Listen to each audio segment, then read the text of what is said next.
If there's a gift I can give you, but uh, it would be the gift to be able to forget about all that you know.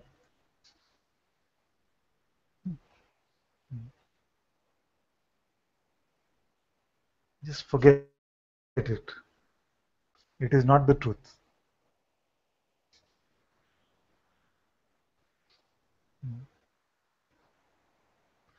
Whatever it is that we know is not the knowingness.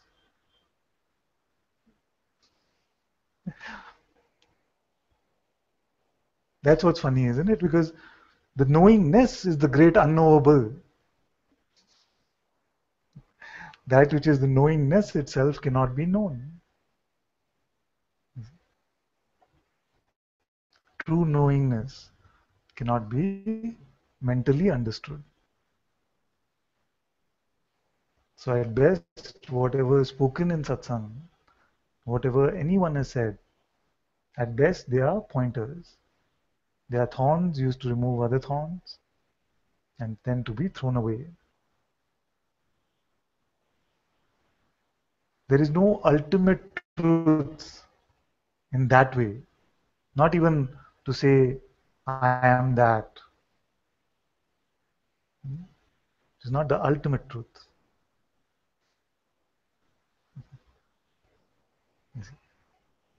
And whatever we know is adding to the calories of the ego. Whatever we know are just calories of the ego. The good news is that all we have to do is not pick up new ones. So Garima went to the US and then she got me this fitness tracker. So it keeps track of all the calories burnt, and if you enter the food consumed, then you know that at the end of the day you burnt more. So like this, you see that the good news is that you don't have to go and have an operation. Although satsang is like an operation, the recognition of the truth in this instant is like an operation which removes prior conditions of the master, is like an operation which removes prior conditioning. And prior conditioning means what? That I have attached a condition to I am. I am something. Conditioning is as simple as that. You see? So as long as this conditioning is there, that I am something, then we must make all effort. I know this will sound very non-Advaita to many of you, but make all effort not to pick up any new idea, no new calories for the ego. Oh, but this is too difficult for me. It never works. It sounds like a teaching. It sounds like an instruction. All these also ideas. You see? Because in this moment, your diet is done. You're at that perfect balance between burning and consuming. In this moment, you see? Are you going to pick up that dessert coming on the tray now? And are you going to pick up that which says, no, no, I must not pick it up? It's not even that, you see. You don't want the dieter identity to get rid of all the calorific content of the ego would not mean that I become the dieter. It only means that I become nothing.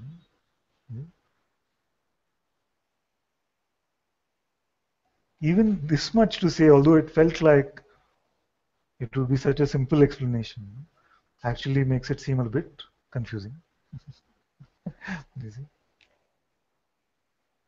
So what am I really saying? I am saying the next thought will come It will come. The next thought will come. It'll come and it'll dance in front of you. You see? And in the dance, it will sell you something. It'll tempt you with some idea. Don't buy.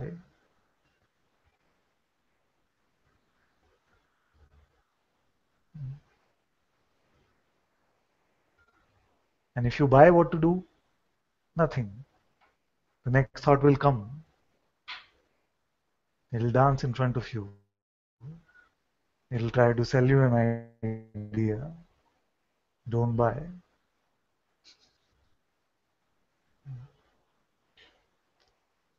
In that moment is the dropping of the presumption that I am something.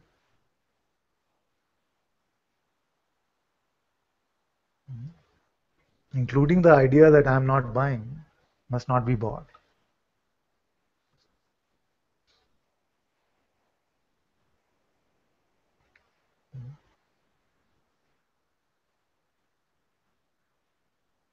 No spiritual idea. Very quickly the the seeker or the ego tries to find refuge in something spiritual.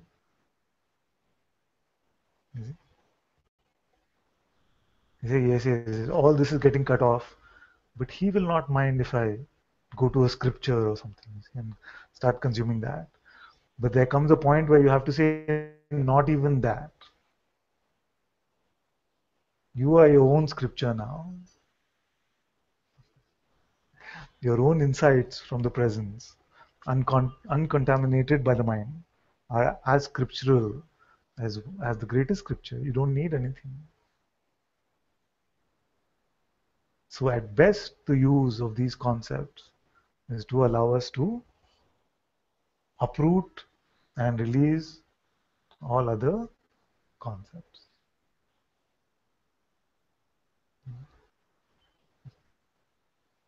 Just taking that diet metaphor even further, I heard that there are some foods that you can eat which not only have no calories, and she'll know with which not only have no calories or very few calories for themselves, but also when they're being digested, they help the body in burning a lot of calories.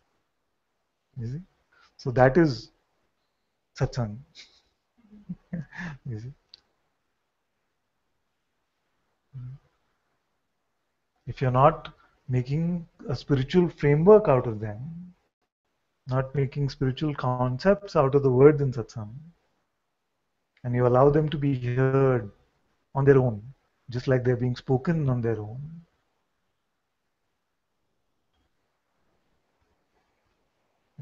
then it will not add to any sort of conditioning.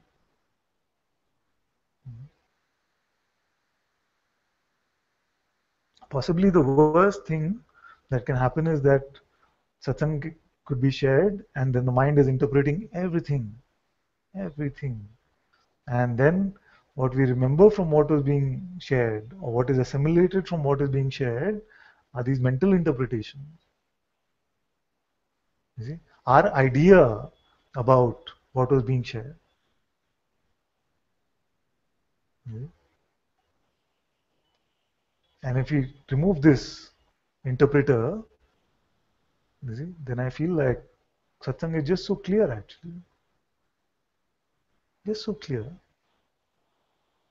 Because what are we pointing? Don't believe your next thought. Does it need any addition, subtraction, interpretation? Nothing. Can you stop being now? Simple. Doesn't need any interpretation, not even a report card that this happened. Are you aware now?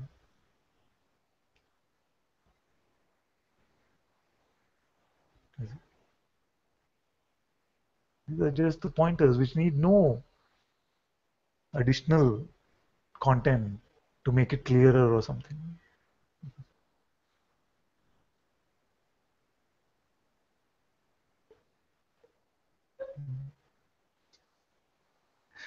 The additional content that is shared in satsang actually is just to get rid of any ideas we might have picked up about these very simple pointings.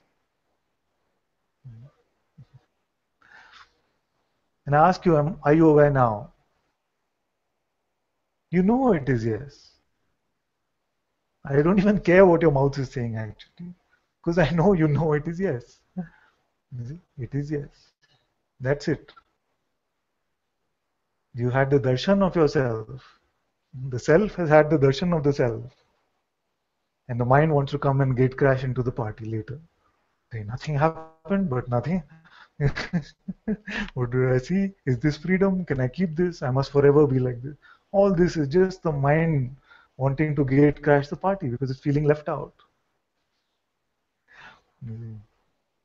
Are you aware now?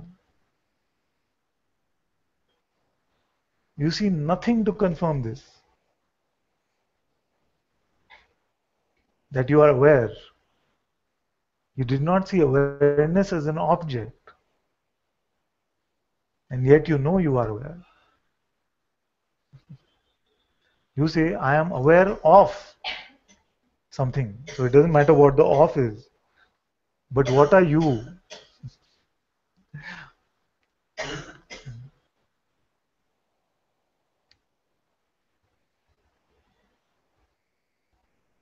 Aware of. Seems like such a simple phrase.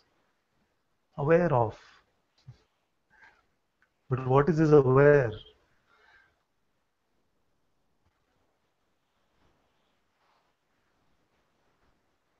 Cannot understand it. You will never be able to understand mentally what is this aware. You say, I am aware of it. I'm aware of the world. I'm aware of my presence also, some of you can say. What are you? You are aware.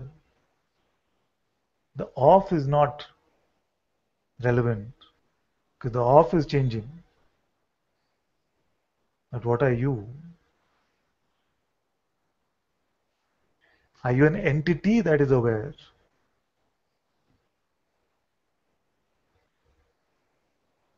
Who is that entity that is aware of sleep, of waking, of dream? Bodies are changing, worlds are changing, happenings, events are changing. There is something and then there is nothing. All this is moving about. What is there an entity that is aware of them?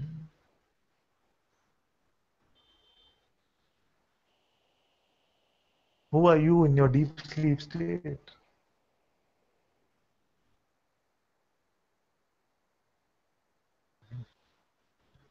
In sleep state, is it your experience that you are an entity that is sleeping? It is our experience that there is nothing, no thing is there.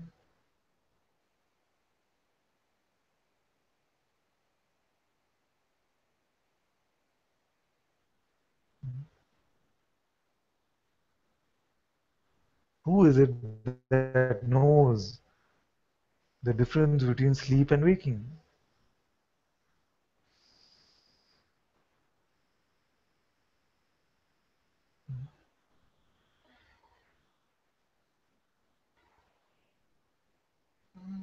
That is aware of.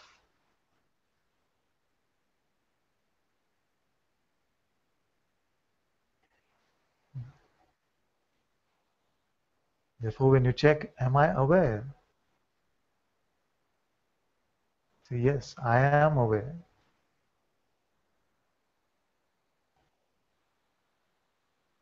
This I that is aware,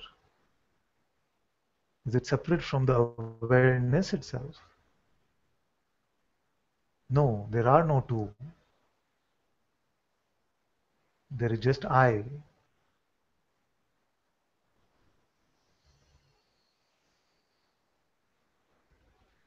no attributes, no color, not empty or full, no description, no label.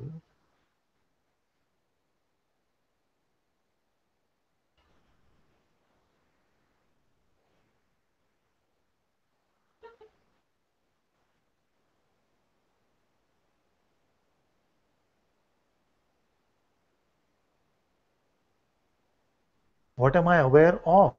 Then the play of off starts. Then the play of off starts. I'm aware of my own existence. I exist, I am. But did the I change?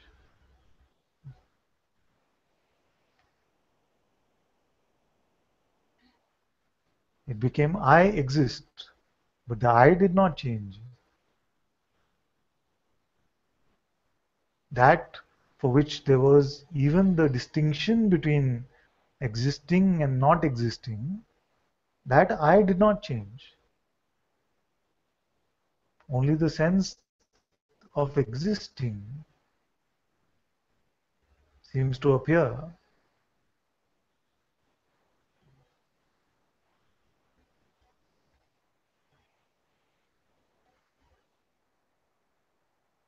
And within this sense of existence, of being, this whole phenomenal existence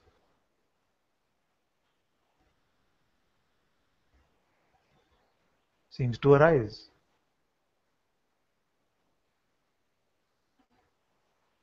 There is nothing outside of this existence, nothing phenomenal outside of this existence that you are.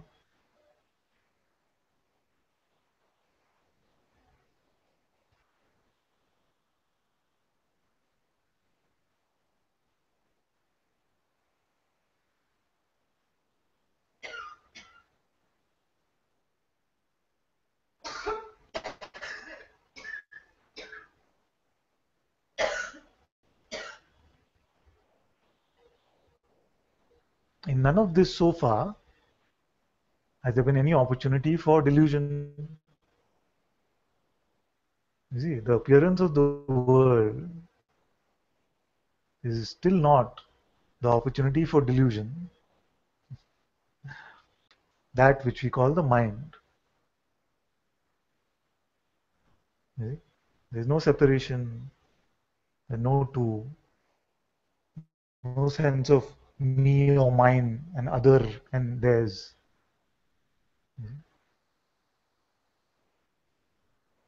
Without the appearance of this energy that we call the mind.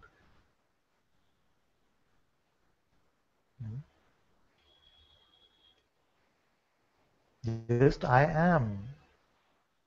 Just I am. Everything can appear. Like to a baby,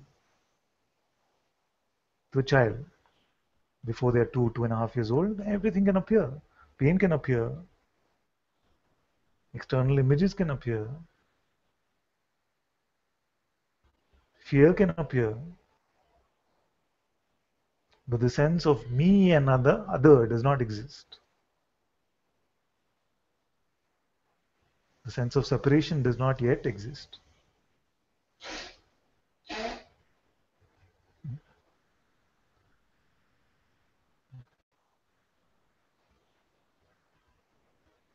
And this is true right now.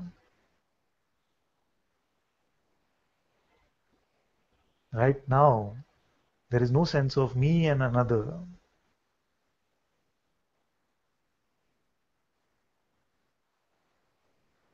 Anything can appear. Images can come outside, seemingly outside, or images can come seemingly inside as imagination, emotion, sensation, everything can appear.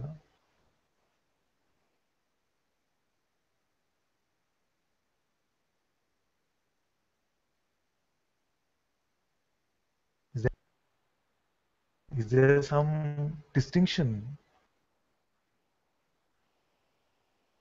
Unless you label it, unless you have a thought about it. Unless we call the body body and the space space. Is there a distinction between the body and space?